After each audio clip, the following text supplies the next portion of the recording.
This is the team that would be responsible for the management and operation of our oncology department. But as Dr. Wilkinson indicated so ably earlier, this would not have been possible without the support of Matron Sonia Daly Finley, as well as Gail Cranston, Matron and Operations Manager respectively. And although he's being humble about it, also our esteemed Chairman and Medical Chief of Staff, Dr. Cameron Wilkinson, who worked tirelessly to bring today's event to fruition.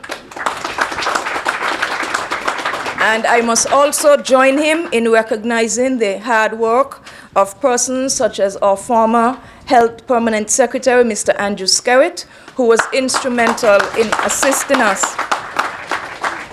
Now, I do not plan to be too long this morning, save to agree with the expressions and sentiments that would have been uttered by our Medical Chief of Staff as it relates to cancer. I think every single individual in St. Kitts and Nevis has been touched by cancer in one way or another. It is no respect of person, social status, age, gender, whatever you might want as a definer of persons. All of us, I am sure, know someone who has either suffered from cancer, maybe we ourselves may have had a cancer diagnosis at some point, or you have had to watch somebody face death when medication becomes not an option. My family has not been immune to that. Over the last 20 years, I have lost something like 6 aunts, 1 uncle, and a grandfather to cancer, and that's only on my mother's side. And I know it is a heartbreaking experience to go through, especially when you've done all you could, you've prayed all you could, you have tried everything you could, the morphine has been topped out, and then all you pray for is that the person is in as little pain as possible, and that the end would come quickly. Hopefully, today witnesses the dawning of a new era in the delivery of healthcare and in our response to non-communicable diseases in St. Kitts and Nevis. Recognizing, of course, that 83% of our deaths in St. Kitts and Nevis are due to chronic non-communicable diseases, and further recognizing that out of that 83% of our death rate, cancer deaths represent 45.1%, which is almost 50% of the NCD deaths. By extension, we recognize that we do have a lot of work to do locally and regionally as it relates to our response to non-communicable diseases. We are grateful at this time in our history that the person who is the CARICOM lead head on health and human development is our very esteemed Prime Minister as the COSAD chair. And by extension, next year, which is next month, we will be launching our 10th anniversary observances of the Port of Spain Declaration on NCDs that would have been signed in 2007, at a time when the CARICOM member states would have given a commitment to the fact that NCDs was a major regional problem, and by extension, it's the major international problem, and that we needed to have a more concerted response to that issue. Our response here in St. Kitts and Nevis is evident in the opening of the Oncology Center, in the increased budgetary allocations that have been given to the procurement of oncology drugs, largely through the support of the OECS pool procurement on pharmaceuticals, and for those drugs that will not be available there from the PAHO pool procurement system that we will be accessing at the same time.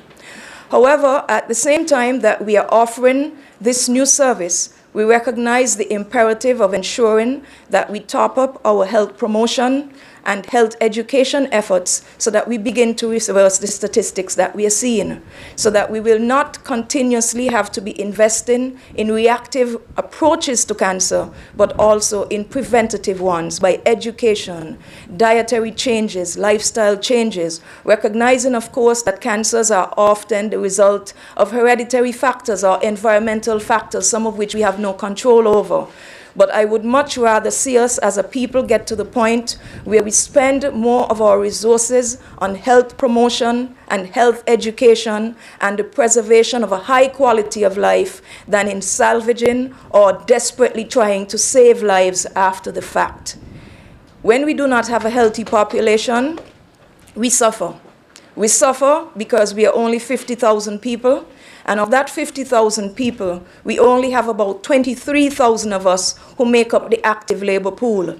And if we are continuing to suffer from NCDs or looking after persons with NCDs, our competitive advantage as a country goes down the tubes, because it then means that the only frontier left that we have to be competing with the rest of the world with would be our human resources. And if our human resources in the prime of their lives would be suffering from non-communicable diseases, other issues like HIV and so forth, then it means that we cannot compete with that best resource that we are banking on. So it is a very sobering time for us to reflect on where we are right now and where we would like to see ourselves get to. And that while we are endeavoring in that process to get to that point, we recognize also that we cannot do it alone. The chairperson for this morning's proceedings would have already recognized some of our stakeholders in healthcare, without whose support we cannot be where we want to go. And at this point, I would like to recognize Mr. Mickey Weintraub and also Mr. Scott Janes. They're both here, if you can please stand. They represent a Time for Us Foundation, which has offered invaluable support to us as we establish this unit. There are other agencies with whom we expect to develop similar partnerships, and they include Essence of Hope, who, by the way, was invited here this morning but couldn't attend. Another group, Reach for Recovery, and of course, there's a private sector initiative led by First Caribbean Bank, which is Walk for the Cure. I understand, too, that the Bank of Nova Scotia has also made 2016 and perhaps 2017 a focus for them in terms of responsiveness to cancer. And we commend all of these private sector stakeholders for assisting us through this process. So I do ask for your continued support as we build out this unit, and down the road, as we are able to offer beyond chemotherapy and get into radiation therapy, which is far more costly, but at least we have taken a step in the right direction. So I do wish to say a hearty thank you to the support team that is in place, and as well the support team that will have to continue to be in place as we build out our oncology unit and become more responsive to the needs of our people suffering from cancer. Thank you for your attention.